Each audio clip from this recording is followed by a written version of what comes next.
পিতা আব্দুল মজিদ তালুকদার ছিল 1979, 91 এবং 96 সালে জাতীয় সংসদ নির্বাচনে নির্বাচিত এমপি। আর ভাই আব্দুল মমিন তালুকদার ছিল 2001 ও 8 সালের জাতীয় নির্বাচনে নির্বাচিত এমপি।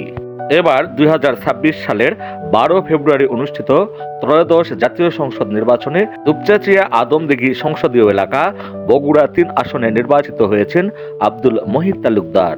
উইকিপিডিয়ায় সংযুক্ত তথ্য সূত্র মতে আব্দুল মহিদ তালুকদার এবারের এমপি নির্বাচিত হওয়ার আগে অভিজ্ঞতা অর্জন করেছেন আদমদিঘি উপজেলা চেয়ারম্যান এবং সাতিয়ানগ্রাম ইউনিয়ন পরিষদ চেয়ারম্যান হিসাবে।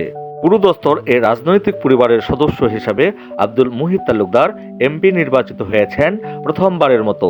আর একই পরিবারের 3 পুরুষের ভাগ্যে জুটেছে এ পর্যন্ত মোট 6 বার এমপি হওয়ার সৌভাগ্য। নির্বাচনী প্রচারে সাধারণ ভোটাররা আব্দুল মহিদ তালুকদারের কোন কথায় হয়েছিলেন আকৃষ্ট?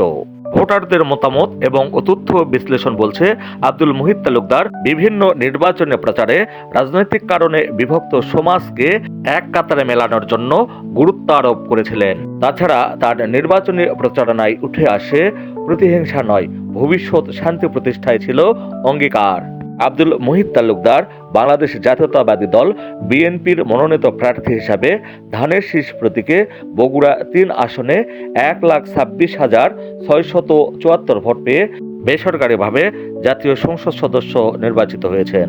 তার নিকটতম প্রতিদ্বন্দ্বী ছিল বাংলাদেশ জামায়াত ইসলামী মনোনীত নূর মোহাম্মদ আবু তাহের।